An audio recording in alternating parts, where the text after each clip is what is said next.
नमस्कार मित्रांनो, कोण होतीस तू काय झालीस तू या मालिकेच्या आजच्या भागात आपण बघणार आहोत. कावेरी चिकूला उदय तिचा आणि काऊचा फोटो दाखवत असते आणि म्हणत असते, चिकू हे बघ तुझे आई बाबा, तुझ्या आई बाबांचा फोटो आहे हा बाळा. आता हा फोटो आपण छान फ्रेम करून ठेवूयात. म्हणजे ते नेहमी तुझ्या डोळ्यासमोर राहतील, तुला नेहमी त्यांना बघता येईल, तुझ्या डोळ्यासमोर ते राहतील. आणि चिकू तो फोटो हातात घेऊन घेतो. कावेरी त्याच्याकडे बघून खूप भावुक झालेली असते. त्याच्यानंतर कावेरी मोबाईलमध्ये एक व्हिडिओ बघत असते. तिने कानमध्ये हेडफोन्स लावलेले असतात. तेव्हा तिथे यश एकदम रागा संतापात येतो आणि म्हणतो, कोण आहेस तू, काय हवंय तुला नेमकं, का नातं जोडतेस तू या घराशी. न कळतपणे घरातली सगळी माणसं तुझ्याशी नातं जोडतायत. तुला आपलं समजायला लागली आहेत सगळी माणसं, तुझ्यावर विश्वास ठेवायला लागली आहेत आणि तू सगळ्यांना फसवताय. तू का हे सगळ्यांना फसवतेस, ही मोठी फसवणूक करून तुला काय मिळणार आहे. यश कावेरीवर हे सगळे आरोप करत असतो. यश म्हणतो, तुला कोणी वहिनी म्हणतं, कोणी सून, कोणी काकू म्हणून तुझ्याशी जोडलं जाते. जेव्हा तुझं सत्य सगळ्यांसमोर येईल की तू त्यांची कोणीच नाहीयेस, तेव्हा त्यांच्या मनाचं काय होईल याचा जरी विचार केलास का तू. कधी तुला काहीच वाटत नाही का ग त्यांच्याबद्दल, त्यांना काय वाटेल काय नाही. निदान बाबांचा तरी विचार कर. बाबांनी तुझ्या सगळ्या चुक्या पोटात घालून तुला माफी देऊन आणि त्यांनी तुला सून म्हणून स्वीकारलेलं आहे. ते तुला त्यांच्या लेकीप्रमाणे जपतात. माहितीये तुला, तू का अशी वागते सगळ्यांसोबत, काय खरं आहे ते सांगून दे एकदाच आणि हे सगळं संपव आता. यश खूप चिडलेला असतो. तेवढ्यातच कावेरी म्हणते, नाही, मला नाही जमणार हे. आणि ते तिच्या कानातले हेडफोन्स काढते आणि म्हणते, हे तर मला जमूच शकत नाही. तेवढ्यात ती चिकूला मोबाईलमधला व्हिडिओ दाखवते आणि म्हणते, चिकू हे बघ काय म्हणतायत हे, तुला इंजेक्शन घ्यावं लागेल. बापरे चिकू, मला तर हे जमणारच नाही. तेवढ्यातच यश चिकूकडे बघतो आणि मग विचार करतो की हिने तर हेडफोन लावले होते, हिने काहीच ऐकलेलं नाही. मी केला काय बोललो, काही खरं नाही. मी जास्तच बोलून गेलो रागारागात, मला एवढं बोलायला नव्हतं पाहिजे. आणि तेवढं चिकूच्या हातातल्या फोटोकडे यशचं लक्ष जातं.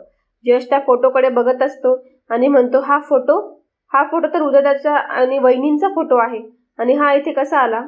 तेवढ्यात कावेरी यशकडे बघते आणि म्हणते, तुम्ही इथे कधी आलात. यश म्हणतो, मी आत्ताच मगाशी इथे आलेलो आहे. आणि यश त्या फोटोकडेच बघत असतो. यश त्या फोटोकडे बघून शॉक होऊन गेलेला असतो. यश त्या फोटोकडे बघतो आणि कावेरीकडे बघतो. यश काहीच बोलत नसतो. यश खाली बसतो. तो चिकूच्या हातातला फोटो त्याच्या हातात घेतो आणि त्या फोटोकडेच बघत असतो.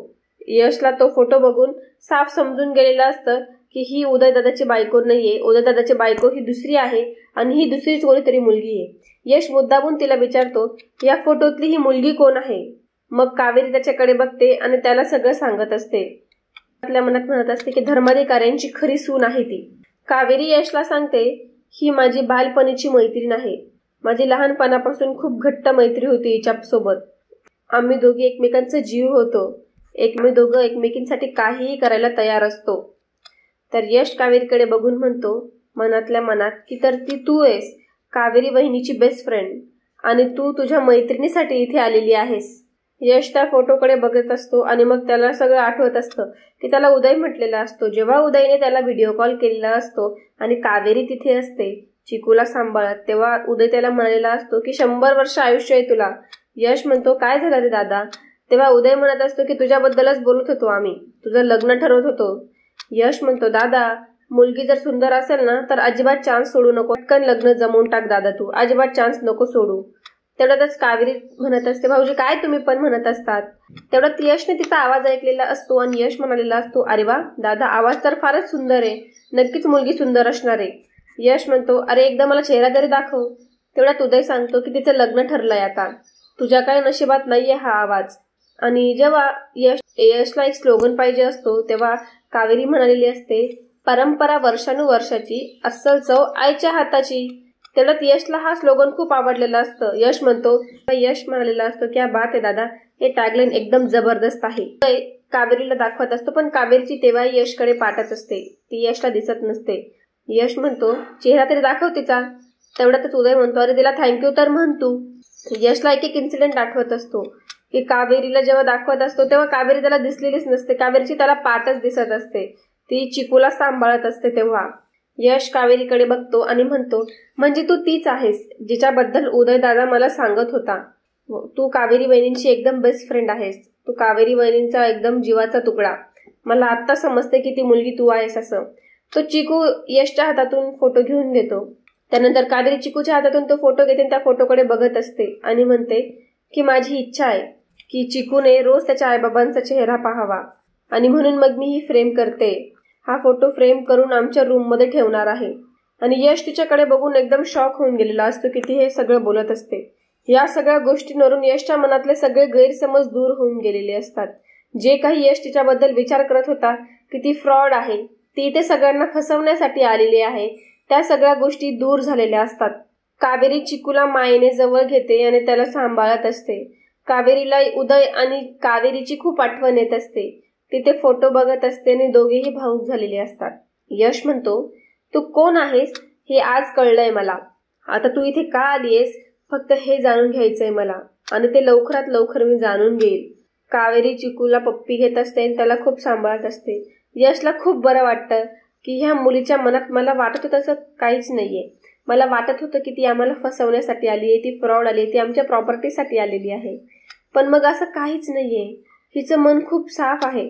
म्हणून तर हिने उघडपणे हा फोटो बघू दिला आणि सगळं काय ते सांगितलं. आता माझे सगळे डाऊट्स क्लिअर झालेले आहे. मी उगीच माझ्या मनात नको नको त्या वाटेल त्या काही पण शंका घेऊन घेतलेल्या होत्या. असं काहीच नाहीये. ही मुलगी तर एकदम साफ मनाची आहे. हिचं मन एकदम साफ आहे. उगीच मी हिच्यावर खूप सारे संशय घेतले. आता लवकरात लवकर मला हे जाणून घ्यायचंय. उदय दादा चुकीचं व्यक्तीचं कौतुक करूच शकत नाही हे मला कळून गेलेलं आहे. यश त्याच्या स्माईल करत असतो. त्याला खूप बरं वाटत असतं. तेवढा तिकडे यश संदीपच्या रूममध्ये येतो आणि म्हणतो, दादा वहिनी हे बघा मी आईस्क्रीम आणलंय. तिकडून विद्या खूप खुश होऊन घेते. अय्या तुम्ही आईस्क्रीम आणलेला आहे, वाव किती गोड. संदीप म्हणतो, विद्या अगं आईस्क्रीम खाऊन तर बघ मग गोड म्हण. विद्या म्हणते, अहो काय तुम्ही पण. ते तिघं आईस्क्रीम खात असतात. विद्या आईस्क्रीम खाते आणि म्हणते, वा मस्त हो, खूप छान आईस्क्रीम आणलेलं आहे तुम्ही. संदीपही म्हणतो, वा यश फ्लेवर तर खूप छान निवडून आणलेला आहे तू. आणि यश त्याच्या स्माईल करत असतो, त्याचा ब्लश करत असतो. विद्या म्हणते, भाऊजी कमाल आहे एकदम. विद्या यशकडे बघते आणि यश एवढा का खुश होतोय म्हणून विचार करत असते. विद्या हळूच संदीपला तिच्या हाताने धक्का लावते आणि म्हणते, अहो बघा यांचं काय चाललेलं आहे ते. संदीप म्हणतो, काय बंधुराज काय चाललंय, आज एकदम खुश दिसताय तुम्ही. यश म्हणतो, काय कमाल आहे ना, जसं दिसतं तसं नसतं. आपण उगीच जे दिसतं त्या गोष्टींवरती विश्वास ठेवून घेतो, पण त्या गोष्टी सत्यात राहत नाही ना दादा. कधी कधी आपल्याला जे वाटतं ते खोटंही राहतं. आपल्याला जे दिसतं ना तसं अजिबात नसतं, काहीतरी ते वेगळंच असतं. त्या विद्याला याच्यात काहीच कळत नसतं. विद्या विचार करत असते की हे भाऊजी असं काय बोलतायत बरं, यांच्या मनात काय मला तर काही कळत पण नाहीये. यश म्हणतो, पण जे दिसतं आपल्याला पटेलच असं नसतं. विद्या म्हणते, काय काय काय दिसतं काय चाललंय यांचं. संदीप म्हणतो, अरे काय चाललंय, काय दिसतं तुला आणि कोण असतं आणि नसतं, अरे काय बडबडतोयस तू यश. यशच्या लक्षात येतं की ह्यांना हे सगळं काय माहिती नाही आणि आता मी यांना काही सांगू पण नाही शकत. यश त्याच्यात हसत असतो. यश म्हणतो नथिंग आणि यश तिथून उठतो आणि त्याच्या आरशासमोर जातो आणि त्याच्यात ब्लश करत असतो. यश विचार करत असतो की त्याने कावेरीला विचारलेलं असतं की या फोटोतली ही मुलगी कोण आहे आणि कावेरी म्हणालेली असते की माझी बालपणीची मैत्रीण आहे ही. आम्ही दोघी एकमेकींसाठी काहीही करू शकतो, एकमेकींसाठी आम्ही जीवही देऊ शकतो, एवढ्या घट्ट मैत्रिणी होतो आम्ही खूप चांगल्या मैत्रिणी आहोत.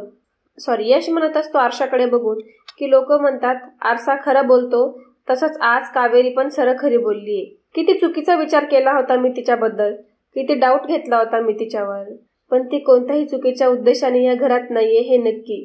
ती चिकूसाठी आलेली आहे. या आरशासारखं सगळं क्लिअर कळलं आहे आज मला आणि त्याला खूप बरं वाटत असतं की कावेरीबद्दल त्याला आता सगळं खरं कळालेलं आहे. दुसऱ्या दिवशी सकाळी निशाला पाहुणे बघायला येणार असतात. घरातले सगळे त्याच गोष्टीची तयारी करत असतात. पौर्णिमा देवी आई समोर प्रार्थना करत म्हणत असते, देवी आई आज तरी माझ्या निशाचं लग्न व्यवस्थितपणे जमून जाऊ दे. नाही तू काहीही कर देवी आई, पण हा योग यावेळी जमून आणच. काही कर आणि माझ्या निशाचं लग्न जमवून दे. मी ना ह्यावेळेस 21 गुरुवार, तेवढ्यातच विद्या म्हणते 21 गुरुवारचा उपवास आणि ह्या तेवढ्यातच पौर्णिमा विद्याला गपचूप बघते आणि म्हणते 21 म्हणजे मग म्हणते 11 गुरुवार, असं ती तिच्या उपवासाचे दिवस कमी करत असते. विद्या गपचूप गालातल्या गालात पौर्णिमावर हसत असते. तेवढ्यातच पौर्णिमा म्हणते 5 गुरुवार करेल, 5 गुरुवारचे उपवास करेल. विद्या हे सगळं ऐकून खूप हसत असते. पौर्णिमा म्हणते, आणि हवं तर अनवाने चालत देवळापर्यंत पण येईन मी. विद्या तिच्याकडे बघून हसत असते आणि म्हणते, ती आपल्या ऑडियन्सला तिच्याजवळ बोलवते आणि म्हणते, ऐकलं का, इथून बाहेर पडलं ना की डाव्या साईडला जायचं, तिथं 10 पावलांवर मंदिर आहे असं दाखवतंय ना. जसं काही बाई एकदम दगड धोंडे खात खात ती काट्या कुट्या एकदम 10 किलोमीटर दूर जाणार आहे ती ओव्हर ऍक्टिंग करायची आणि जायचंय कुठे हिला 10 पावलांवर. आणि हिचा उपवास 21 नाही 11 नाही 5. बाई 5 वर ठरली बोली. हिचं म्हणजे कसं आहे माहितीये का, एकादशी आणि दुप्पट खाशी. जाऊ द्या, जा तुम्ही. आणि ती तिच्याच विचारांमध्ये गुंगून गेलेली असते. पौर्णिमा म्हणत असते, देवी आई तुला ह्या वेळेस माझं म्हणणं ऐकून घ्यावं लागेल प्लीज प्लीज. तेवढ्यात सुलक्षणा तिथे येते आणि म्हणते, ऐकेल देवी आई, नको काळजी करूस तू, ऐकेल. ह्या वेळेस नक्की निशाचं लग्न ठरेल, तू काळजी नको करू. पौर्णिमा म्हणते, बहिणी अहो काळजी कशी करू नको मी. पौर्णिमा सुलक्षणाला म्हणत असते, भीती वाटतेच ना वहिनी, आता शेवटी आपली मुलीची बाजू आहे. आपली मुलीचं व्यवस्थित छान लग्न होऊन ती एकदम चांगल्या घरात जावी, तिला तिथे सगळ्यांनी समजून घ्यावं, व्यवस्थित आपल्या मुलीने तिथल्या रूढी परंपरा व्यवस्थितपणे पार पाडाव्या, या गोष्टींची चिंता असते की नाही, हो की नाही. सुलक्षणा म्हणते, हो मला पण तीच चिंता आहे. विद्या तिच्याच विचारांमध्ये गोंग असते. सुलक्षणा म्हणते, विद्या ए विद्या. तेवढ्यात विद्या म्हणते, हा मा काय म्हणतात. सुलक्षणा म्हणते, काय छान रांगोळी काढली आहेस तू. विद्या म्हणते, थँक्यू मा. सुलक्षणा म्हणते, निशालाही अशीच छान तयार कर. विद्या म्हणते, हो मा तुम्ही अजिबातच काळजी करू नका, एकदम सुंदर आणि छान अशी तयार करते मी तिला. पौर्णिमा विद्याकडे येते म्हणते, विद्या हे बघ, निशाना इतकी सुंदर दिसली पाहिजे ना की तिला बघता क्षणी तिच्या सासरच्यांनी तिला लगेच हो म्हटलं पाहिजे. विद्या एकदम घाबरून जाते की पौर्णिमा तिला एकदम धमकावल्यासारखे सगळं सांगत असते. सुलक्षणा म्हणते, काय हो ना वहिनी. तेवढ्या सुलक्षणा विद्याला सांगत असते, तू शांत बस विद्या, तू टेन्शन नको घेऊ. हो कर, तशीच तयार कर जसं पौर्णिमा म्हणते तसं. आणि विद्या तिची रांगोळी काढत असते. इकडे निशा खूप सुंदर अशी तयार झालेली असते. तिला पार्लरवाली आलेली असते तयार करण्यासाठी. तेवढ्या तिथे पौर्णिमा येते आणि म्हणते, झाली का तयारी, बघू कशी दिसतेस ते. इकडे निशाने चष्मा लावलेला असतो. पौर्णिमा तिकडे येऊन चिडते आणि म्हणते, झालं सत्यानाश सगळा. अगं एवढी मेहनत केली तिने, सगळं पाणी फिरवलंस तू तिच्यावर. निशा म्हणते, काय झालं मम्मी, मी काय केलं आता.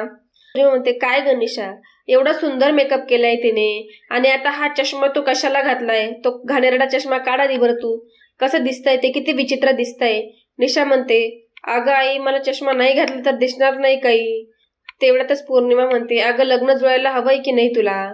निशा, अगं ऐक, लग्न जुळायला हवंय की नाही, अगं मग थोडा त्रास सहन कर ना. तेवढ्यातच तिथे कावेरी आलेली असते. ती सगळं ऐकत असते की पौर्णिमा काय सांगत असते. पौर्णिमा निशाला सांगत असते, ते असेपर्यंत ते आहेत त्यांच्यापर्यंत तेवढं कर ना ऍडजस्ट, मग नंतर काढून टाकून बघणार आहे ते. तेवढ्यातच कावेरी म्हणते, कधीतरी त्यांना कळणारच आहे ना की तिला चष्मा लागलाय ते.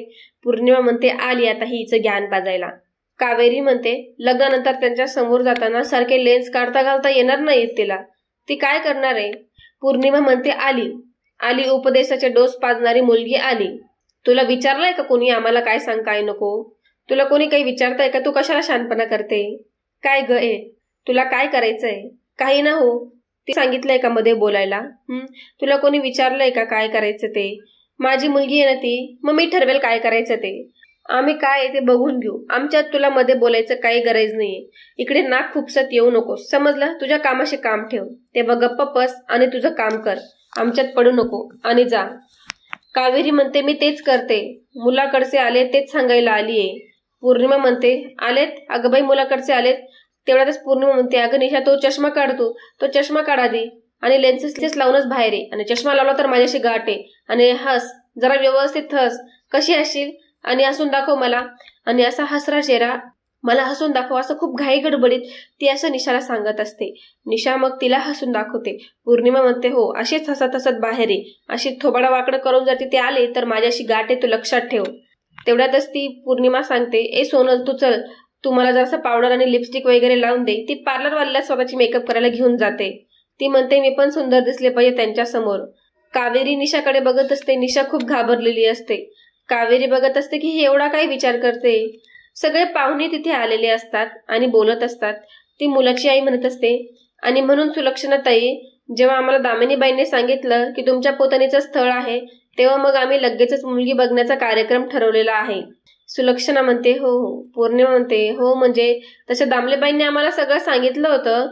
तेवढ्यातच मुलाची आई म्हणते, मग तुम्हाला हेही सांगितलं असेल की आमची थोरली सून शर्वरी किती सुंदर आहे ते. त्यामुळे आम्हाला आमची धाकटी सोनी तशी सुंदर आणि साजेशी हवी आहे.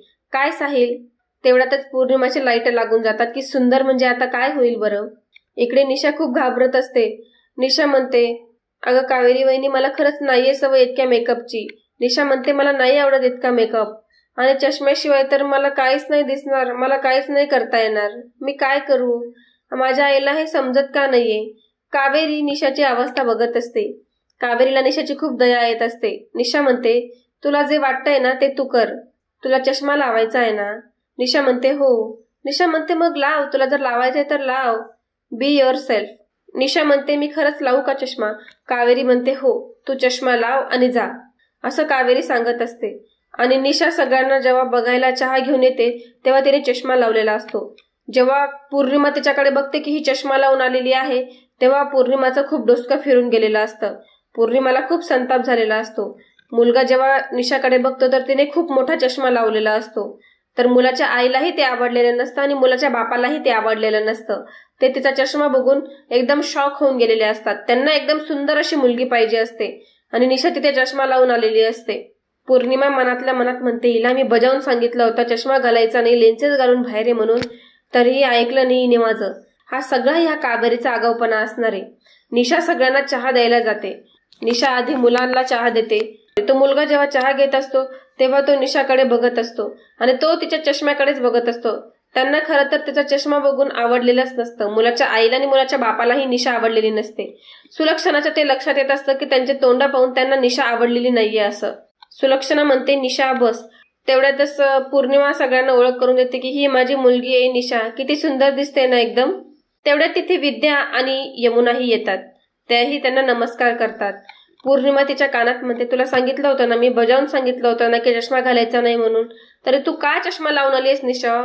तुझ्याकडे बघतेस नंतर, अशी ती निशाला धमकावत असते. निशावरती तिचं खूप डोकं फिरलेलं असतं. त्याच्यानंतर कावेरी तिला शांत करत असते. ती म्हणते, तू टेन्शन घेऊ नको, सगळं व्यवस्थित होईल.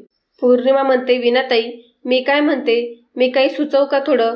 नाही म्हणजे जर आपण हे सगळं बोलत बसण्यापेक्षा मुलीला आणि मुलाला जरा एकांतात जाऊन जरा बोलू देत का? सुलक्षणा म्हणून विचार करत असते की आता हिला एवढं बडबड करायची गरज होती का? श्रीकांत म्हणतो की बरोबर बोलते आमची पौर्णिमा. मी काय म्हणतो कावेरी, तू एक काम कर, तू दोघांना आत घेऊन जा. काय थोडंसं बोलतील, आपल्या समोर बोलायला ते जरा घाबरतील ना, त्यांना बरोबर वाटत नसेल ना, त्यामुळे एकांतात बोलतील आणि मग ठरवतील काय ते. श्रीकांत म्हणतो, या साहिलराव. साहिल त्याच्या मम्मी पप्पांची परमिशन घेतो आणि म्हणतो की मी जातो. पौर्णिमा म्हणते, निशा नीट बोल, कळलं ना, तू जा जा व्यवस्थित मध्ये जा आणि बोल त्याच्याशी. कावेरी दोघांनाही घेऊन जात असते. त्यानंतर कावेरी निशाला खोलीत बसवते आणि साहिलही तिथे आलेला असतो. कावेरी साहिलसाठी एक खुर्ची देते. कावेरी म्हणते, तुम्ही बसा, छान गप्पा मारा, मी आहे बाहेरच. साहिल म्हणतो, हो ठीक आहे. साहिलला काय ती निशा आवडलेली नसते. त्याचा चष्मा बघूनच साहिलचे लाईट लागून गेलेले असतात. त्याला त्याची बायको एकदम सुंदर हवी असते. इकडे निशा ही खूप लाजत असते. साहिल ती खुर्ची घेऊन तिच्या समोर बसतो. तेवढ्या तिकडे कावेरी बाहेर जात असते. यश तिथे येतो आणि कावेरीकडे बघत असतो की कावेरी इकडे काय फेऱ्या मारते येते. यश तिच्याशी बोलण्यासाठी जातो आणि म्हणतो, काय आज पण मग तुम्ही इकडे योगा करायला आलेत का, इकडे एक्सरसाइज करायला आलेत का? तेवढ्यातच कावेरी म्हणते, एक्सरसाइज म्हणजे?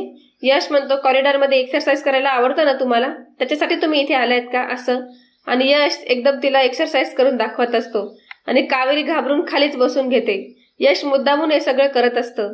यश म्हणतो, आठवलं का तुम्हाला की तुम्ही कसं करत होता ते? तेवढ्यात कावेरीला आठवतं की संदीप आणि विद्याची भेट घालून देण्यासाठी कावेरीने हे सगळं केलेलं असतं आणि कशी कावेरी असंच एक्सरसाइज करून यशला अडवत असते. कावेरी त्याच्यावरच हसायला लागून जाते. कावेरी म्हणते, काय तुम्ही पण? यशने हे सगळं मुद्दामून तिला हसवण्यासाठी, तिच्या चेहऱ्यावर हसू आणण्यासाठी केलेलं असतं. ते दोघेही एकमेकांकडे बघून खूप हसत असतात. त्यांची ही मजाक मस्ती चाललेली असते. कावेरी म्हणते, नाहीये, तसं काही नाहीये, आज मी निशासाठी थांबलीये इथे. यश म्हणतो, निशासाठी? कावेरी म्हणते, हो, ती आणि तिला बघायला आलेला मुलगा आहे ना, आज गप्पा मारत बसलेत. यश म्हणतो, अरे वा, चांगलंय, दोघांना थोडी प्रायव्हसी मिळाली. कावेरी म्हणते, खरं सांगायचं तर निशा जरा टेन्शनमध्ये. यश म्हणतो, टेन्शन कसलं? कावेरी म्हणते, तिच्या क्वालिटीजवरून बोलण्याऐवजी सगळे तिला तिच्या दिसण्यावरूनच का बरं बोलत बसलेत, मला तेच कळत नाहीये. मुळात मुलाकडचे बघायला येत आहेत, हेच खूप मोठा प्रेशर असतं मुलीसाठी आणि त्यात हे सगळं असं करतात. सतत कुठली ना कुठली परीक्षा द्यावी लागते मुलीला. कोण काय म्हणेल, कोणाला काय आवडतं, या 2 प्रश्नांची उत्तरं शोधण्यात अख्खं आयुष्य जातं. कावेरी म्हणते, जाऊ दे, तुम्हाला नाही समजणार. यश तिच्याकडे बघतो. तिला तिचं म्हणणं पटत असतं. यश म्हणतो, मला समजलंय, तुमच्याबद्दल पण आणि तुमच्या परीक्षेबद्दल पण. कावेरीला जेव्हा यश असं म्हणतो तेव्हा कावेरी खूप घाबरून गेलेली असते. ते त्याच्याकडेच बघत एकदम शॉक होऊन गेलेली असते. कावेरी म्हणते की हे असं काय म्हणतायत, म्हणजे तुम्हाला काय म्हणायचंय? यश म्हणतो, अहो तसं नाही, मी समजू शकतो तुम्हाला असं तो कावेरीला सांगत असतो आणि तो हसत असतो. कावेरी विचार करत असते, आता यांना असं अचानक काय झालेलं आहे. यश बघतो की निशा तिथं गप्पा मारते का काय, आणि यश तिथून निघून जात असतो. यश त्याच्याच ब्लश करत असतो आणि तिथून निघून गेलेला असतो. कुठे ना कुठे त्याच्या मनात कावेरीबद्दल भावना असतात, त्या त्याला आता समजायला लागतात हळूहळू. कावेरी याच्याबद्दलच विचार करत असते की हे असं म्हणून का निघून गेले बरं इथून, यांना माझ्याबद्दल खरंच काही कळलेलं आहे का? मुलाचे वडील म्हणत असतात, मुलगी तर आधीने एकदम सोसो आहे ना. तेवढ्यातच ती बाई म्हणत असते, अहो थांबा, मी तुम्हाला म्हटलंय ना, हे लोक श्रीमंत आहेत, थांबा जरा. ती असं गप्प करत असते. सुलक्षणा आणि श्रीकांत एकमेकांकडे बघत असतात. पौर्णिमा म्हणते, अहो वीणाताई, अहो आजकाल ना लेझर केलं ना की चष्म्याचा नंबर काढता येतो, एकदा सहज निघून जातो. आम्ही करून घेऊ ना आमच्या निशाचं, तुम्ही काहीच काळजीच करू नका याची. थोडंसं तिचं व्यक्तिमत्व पण सुधारेल आणि मग आम्ही ग्रूमिंग करू तिचं, तसं तुम्ही काळजी नका करू. वीणा म्हणते, काय तुमच्यासारखं जर चांगलं घर मिळालं आम्हाला, साहिल सारखा चांगला मुलगा मिळाला तर काय बघायचं काम आहे. सुलक्षणा बघत असते की पौर्णिमा जरा अतिच बडबड करते. पौर्णिमा म्हणते, आमची चिंता मिटेल, दुसरं काही नाही, हो की नाही वहिनी? सुलक्षणा काही बोलत नसते. इकडे साहिल निशाला बोलत असतो, हे बघ मिस निशा, एकमेकांचा वेळ वेस्ट नको करायला. इथे गप्पा मारून तुमचे एक्सपेक्टेशन वाढवायचे हा काय माझा हेतू नाहीये, आणि घरी जाऊन तुम्हाला नकार कळवायचा याआधी मी तुम्हाला आत्ताच सांगतोय, मी तुमच्या बरोबर लग्न करू शकत नाही. साहिलने निशाला स्पष्टपणे नकार देऊन दिलेला असतो. कावेरी हे सगळं बाहेरून ऐकत असते. साहिल म्हणतो, खरं सांगू, मी पहिल्यांदा जेव्हा तुमच्याबद्दल ऐकलं ना तेव्हा मला वाटलं क्लासी असाल, एकदम मॉडर्न असाल. तुमची फॅमिली, तुमचं स्टेटस वगैरे खूप सॉलिड आहे नाही का, त्यामुळे तुम्ही पण एकदम क्लासी असणार. पण तुमच्याकडे बघून मला नाही वाटत आहे, तुम्ही तर एकदम माय गॉड, आता कायच बोलायचं. तुम्ही स्वतःला कधी आरशात बघतात की नाही? जस्ट लुक एट यू, जरा बघा आरशात तुम्ही कशा आहेत. निशा स्वतःला अशी आरशात बघत असते आणि तिला खूप वाईट वाटत असतं की हा हे सगळं काय बोलतोय. हे सगळं कावेरी पण ऐकत असते. कावेरीला काय सगळं पटत नसतं. साहिल म्हणतो, अँड सिरियसली हा कपड्यांचा चॉईस, इंटरनेट सोशल मीडियावर कित्येक व्हिडिओ असतात ग्रूमिंगची, हेअरस्टाईल, मेकअप, स्टायलिंग. मुली हे सगळं शिकतात, डेव्हलप करतात स्वतःला. आणि तुम्ही काय केलेलं आहे? तुम्ही स्वतःला काही डेव्हलप केलं का? तुम्ही पण जरा स्वतःला शिका आणि अपग्रेड करा स्वतःला, कारण या गेटअपमध्ये तुम्हाला मीच काय तर कुणी ऐरा गेरा पण रिजेक्ट करेल माहितीये.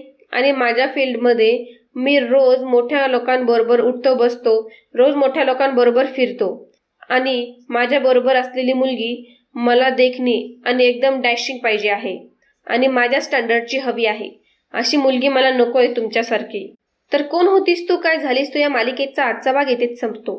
पुढील भागात आपण बघणार आहोत, सुलक्षणा कावेरीला म्हणत असते, हे घर, आमचा संस्कार, आमची प्रतिष्ठा यावर बोट ठेवलायस ना तू, मग आता मीही बघते आमच्याच घरात राहून तू काय चमत्कार करतेस ते मलाही बघायचं आहे.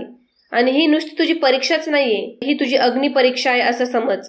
आणि मलाही बघायचंय की या अग्नीत तुझं सोनं होतं की राख होते.